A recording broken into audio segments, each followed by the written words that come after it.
écoutez de LC Première.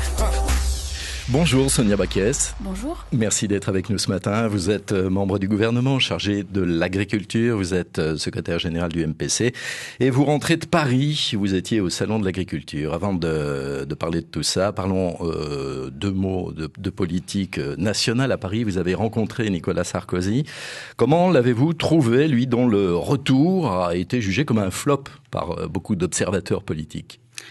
Alors d'abord, effectivement, j'ai considéré que c'était important de pouvoir rencontrer le président de l'UMP parce que c'est désormais donc le président de l'UMP, c'est le président du parti d'opposition et puis il sera sans doute candidat à la présidentielle. Donc c'est important qu'il sache exactement ce qui se passe en Nouvelle-Calédonie et que donc on puisse le rencontrer régulièrement.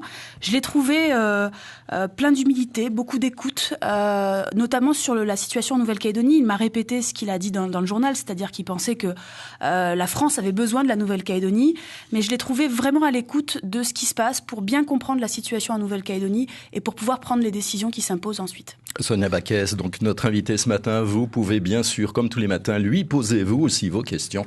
Le 258 est à votre disposition. Alors justement, parlons de la crise au gouvernement calédonien, Sonia Backès. Le président de l'UMP, vous venez d'en parler, dit aux non-indépendantistes, trouvez un accord entre vous. Pour l'instant, l'appel à la discussion de Galliano, par exemple, n'a pas eu beaucoup d'effet. Je crois vraiment que il faut comprendre que c'est absolument essentiel que nous trouvions un accord entre les loyalistes.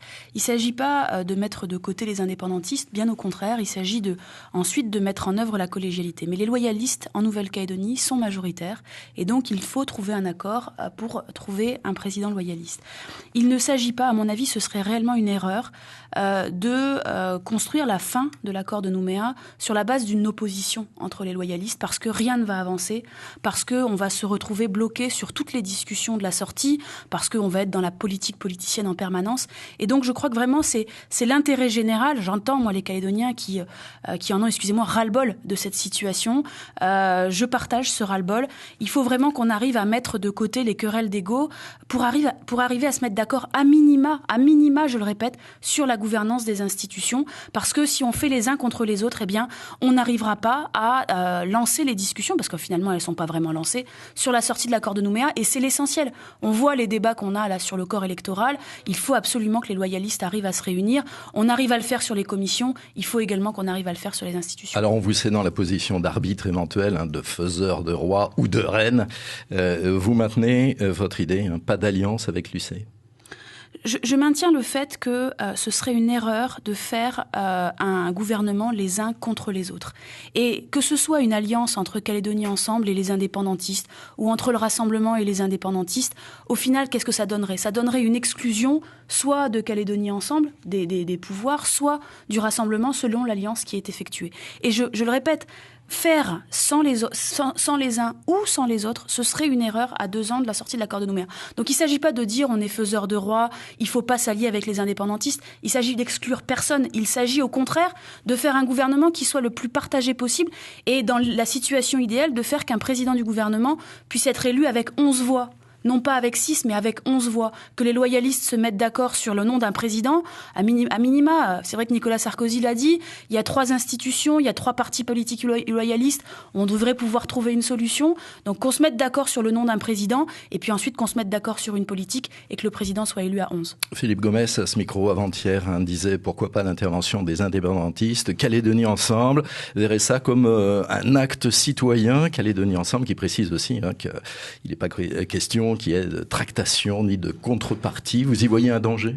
Non, mais il faut que Philippe Gomès soit sérieux. D'abord, il y a 2 mois, il disait tout sauf une alliance avec les indépendantisps. Aujourd'hui, il a dit effectivement à votre micro, il a dit effectivement, il a dit, je demande aux indépendantistes de ne pas se mêler de ce débat, donc de ne pas voter pour l'un des 2 présidents. Il l'a dit il y a 2 mois explicitement.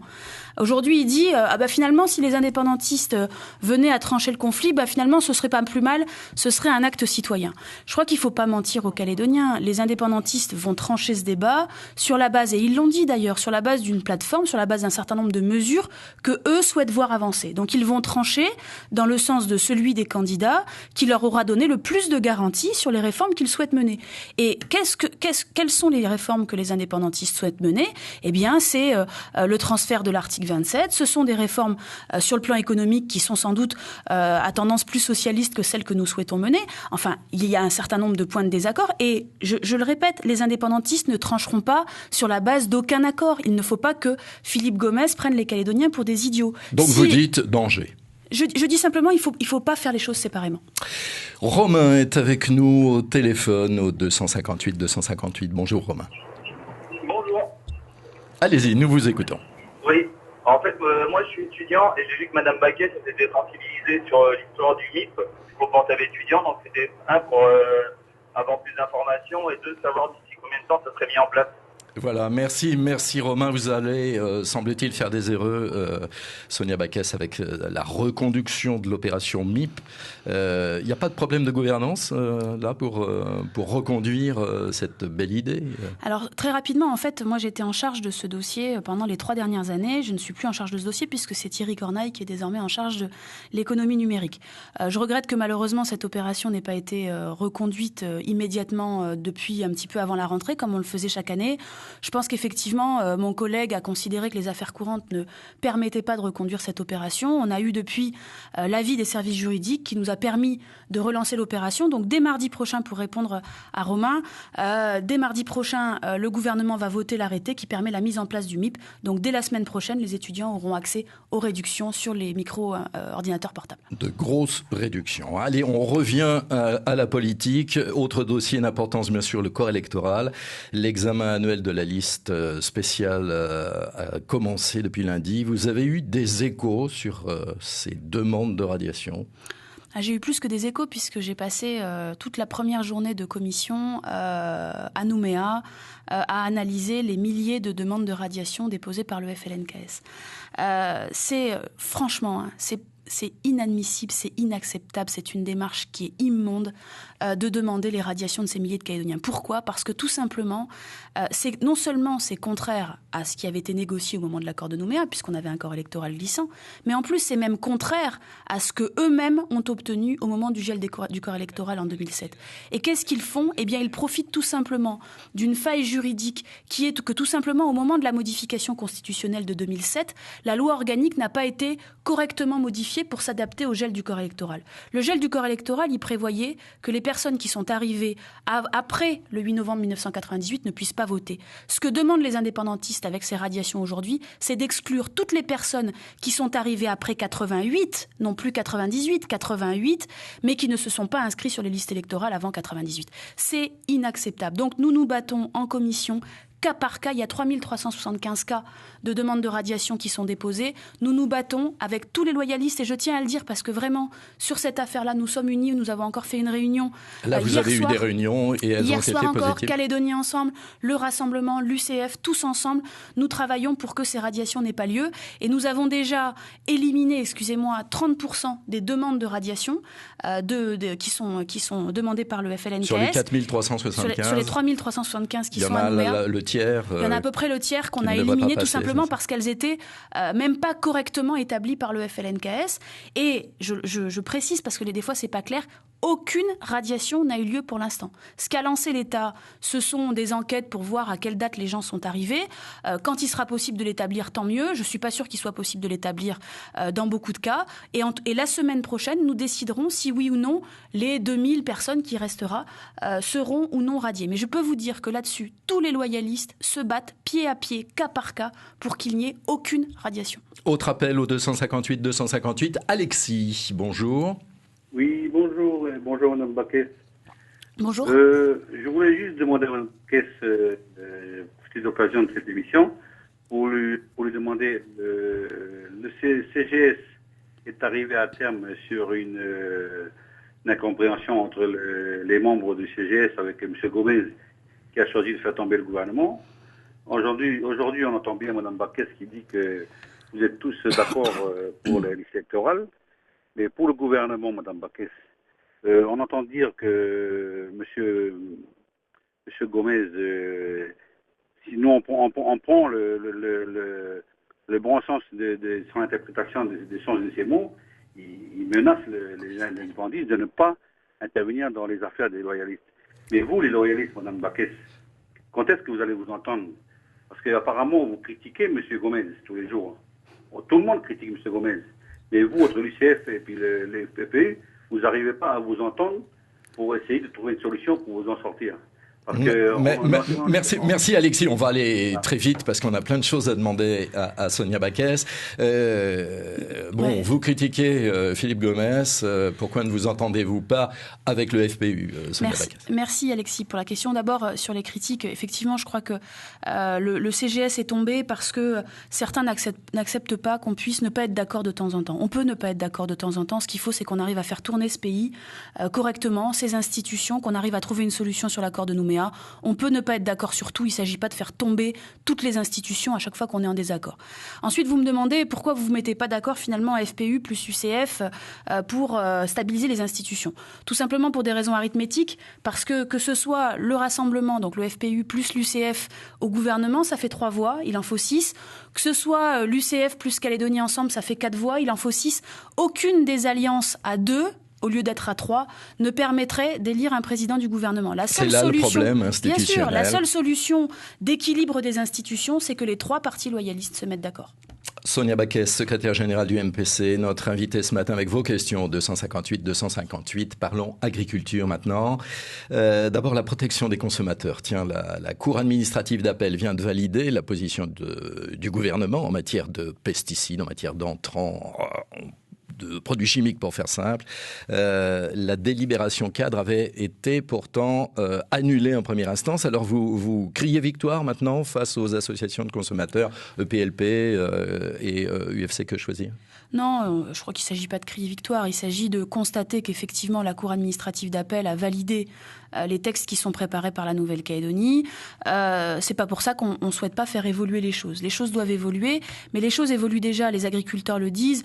Les procédés, la manière d'utiliser les pesticides a énormément évolué ces dernières années. On utilise bien moins de pesticides que ce qu'on utilisait avant. Et je pense qu'effectivement, le combat qui est mené aujourd'hui par EPLP et par l'UFC Que Choisir a du sens. Simplement, c'est la forme. Je crois qu'on est tous d'accord pour dire qu'il faut faire évoluer les choses. Moi, je propose, dans la modification de la délibération que je vais maintenir, qu'on puisse se caler sur les normes européennes. Pourquoi n'avons-nous toujours pas les normes européennes les consommateurs calédoniens n'ont pas on les a en partie, parce qu'en fait, tous les produits qui sont utilisés, d'abord, ne viennent pas de l'Europe. Il y en a qui viennent notamment d'Australie et de Nouvelle-Zélande. Tous les produits qui sont, les fruits, les légumes qui sont produits en Nouvelle-Calédonie ne sont pas comparables. Le climat n'est pas comparable avec l'Europe, toujours. Donc, parfois, on a à se comparer plutôt avec l'Australie et la Nouvelle-Zélande. Quand c'est le cas, il faut le faire. Donc, c'est ce que nous allons proposer. Nous allons proposer de nous caler sur les normes européennes quand c'est possible, et puis de nous adapter au climat et à la production de la Nouvelle-Calédonie. Les choses évoluent. Je crois que c'est pas en essayant d'avoir des révolutions en permanence ou en attaquant en permanence les agriculteurs qu'on va faire évoluer l'intérêt du consommateur. Nous allons vraiment travailler dans l'intérêt du consommateur pour préserver sa santé. C'est notre objectif premier. Ça fait un moment pourtant que vous dites laissez-nous du temps. Mais c'est une délibération qui fait 63 pages, donc excusez-moi de rentrer d'un peu dans la technique, mais c'est quand même extrêmement complexe. Il faut que sur chaque substance active, on regarde quelles sont ses conséquences sanitaire, quelle est son utilisation en Europe, mais également en Australie, en Nouvelle-Zélande. C'est un dossier qui est assez complexe. On a bien avancé. Je pense que c'est une bonne chose que la Cour administrative d'appel ait maintenu le système, parce qu'on était dans une espèce de zone de non-droit qui n'était pas acceptable. Donc voilà. Allez, vous rentrez du 52e Salon international de l'agriculture de la Porte de Versailles. Sonia Backès, nos agriculteurs y ont-ils eu des prix cette année? Oui, c'est vraiment, je répète, ce Salon de l'agriculture, c'est une belle vitrine. On a des prix en matière de vanille sur le punch. On a régulièrement des prix et on est souvent meilleur que les autres outre-mer. Allez, un petit côté cocorico, cagourico. L'intérêt pour la Calédonie, c'est pas plus ces contacts noués, notamment par les jeunes Calédoniens, les jeunes agriculteurs calédoniens qui étaient du voyage, les contacts noués avec d'autres professionnels, justement des gens qui travaillent peut-être pas comme nous ici et qui ont plein de choses à apporter. Si, c'est ça qui effectivement était une grande richesse de cette année. Grâce à un financement de l'Union européenne, donc porté par Maurice Ponga, on a 13 agriculteurs qui ont pu venir pendant une dizaine de jours en métropole et qui ont pu visiter des exploitations avec effectivement des techniques qui sont sont souvent plus avancées que les nôtres, et donc sur lesquelles nos agriculteurs ont pu comparer et ont pu se former sur ces techniques-là. Ils ont eu aussi des visites sur le bio, sur l'agriculture raisonnée, et c'est dans ce sens-là qu'on souhaite aller, puisqu'on a un gros travail qui est mené sur le bio en Nouvelle-Calédonie, sur l'agriculture raisonnée. On a de plus en plus d'agriculteurs qui demandent ce label, qui vont dans ce sens-là. Ils ont pu voir des exploitations qui travaillent dans ce sens en métropole. Je pense qu'effectivement, ça va dans le sens des avancées de l'agriculture. Cette démarche des citoyens calédoniens qui veulent intervenir sur ce qu'on leur propose, et notamment dans leur alimentation. D'ailleurs, c'est la même démarche que PLP, qui va se pourvoir en cassation et qui estime que les citoyens calédoniens doivent avoir un accès direct aux décisions concernant notamment les produits chimiques, pour faire simple. Cette ouverture, cet intérêt que portent les Calédoniens, c'est fondamental pour gérer un secteur comme l'agriculture maintenant. Oui, c'est fondamental parce que, évidemment, quand on s'occupe de l'agriculture, on s'occupe des agriculteurs. C'est important parce qu'ils ont des conditions de travail qui ne sont pas toujours faciles. Mais on s'occupe également des consommateurs. On a un gros travail à mener. J'entends beaucoup de Calédoniens, et j'en fais partie, qui râlent parce qu'on n'a pas assez de fruits et légumes sur les étals, et notamment en ce moment. C'est vrai que c'est dommage. Enfin, moi, je fais également mes courses. Aujourd'hui, on a très peu de fruits et légumes. Il faut qu'on arrive à trouver des solutions. Donc, on est en train de travailler sur une réforme de fond. Il faut bien s'imaginer que le problème, il n'est pas que cette année. Ça fait des années que le problème existe. On a une commission flux et cotation qu'il faut réformer. C'est les réformes qu'on est en train de mener. Ça fait maintenant 8 mois que le gouvernement est en place. On mène déjà un certain nombre de dossiers. Mais l'avis des consommateurs, pour nous, il est essentiel. C'est pas parce que Martine Cornaille va aller en cour de cassation qu'on va consulter les consommateurs. On va le faire, bien évidemment. On va consulter les Calédoniens parce que c'est un sujet qui concerne leur santé. Alors, en matière d'exportation, c'est peut-être Séoul, en tout cas la Corée, qui pourrait nous aider un peu. Vous y êtes arrêté, en revenant de Paris. C'est la squash calédonienne qui intéresse les Coréens? Oui, alors effectivement, ça fait 20 ans que la Nouvelle-Calédonie, que les Calédoniens produisent de la squash. On a une quarantaine de producteurs. Et en fait, jusqu'à présent, on exportait vers le Japon et vers la Nouvelle-Zélande, mais on exportait finalement des squash qui faisaient l'objet d'un tri, que des grosses squash, que des squash qui n'avaient pas de défaut. Là, la Corée nous propose de prendre toutes les squash qui sont aujourd'hui impossibles à exporter, au rebut, exactement, qu'on utilise pour nourrir les animaux notamment. Donc c'est 30% de productivité qui va être gagnée grâce à l'export vers la Corée. Ça fait 6 ans que ce dossier a été engagé. Il était bloqué pour des raisons politico-administratives. C'était important qu'on puisse aller là-bas pour débloquer ce dossier. Et je pense que dès l'année prochaine, on va pouvoir exporter vers la Corée et donc permettre aux agriculteurs d'avoir plus de productivité. Ça veut dire pas loin de 1000 tonnes en plus, c'est ça? Exactement, sans doute entre 500 et 1000 tonnes. Le monde agricole, c'est aussi le monde des chasseurs, et on va terminer par ça. Sonia Backès, vous pensez quoi du nouveau décret de l'État sur les ventes d'armes? Je pense qu'il est complètement à côté de la plaque, excusez-moi, mais il résout absolument pas le problème. Je crois que le problème, c'est d'essayer de savoir à qui on vend des armes. Et ça, le décret ne le prévoit absolument pas. Je crois qu'il y a un minimum d'enquête pour savoir si la personne qui achète des armes, elle a été condamnée, si elle a un dossier psychiatrique, excusez-moi, mais je crois que vraiment le projet de décret tel qu'il a été construit ne répond absolument pas à la problématique, répond complètement à côté. Il faut durcir toutes les règles d'obtention d'une arme en Calédonie. En tout cas, il faut s'adapter à la problématique. C'est pas en limitant le nombre d'armes pour les chasseurs ou pour les sportifs qu'on va changer les choses. Il faut savoir à qui on vend des armes, c'est tout. Sonia Backès, chargée de l'agriculture au gouvernement et d'autres choses aussi, était notre invitée de la matinale. Vous pouvez nous réécouter bien sûr en cliquant sur ncpremière.nc. Même adresse pour poser vous-même vos questions sur la page Facebook de notre site désormais. Merci Sonia Backès d'avoir été notre invitée ce matin. Merci.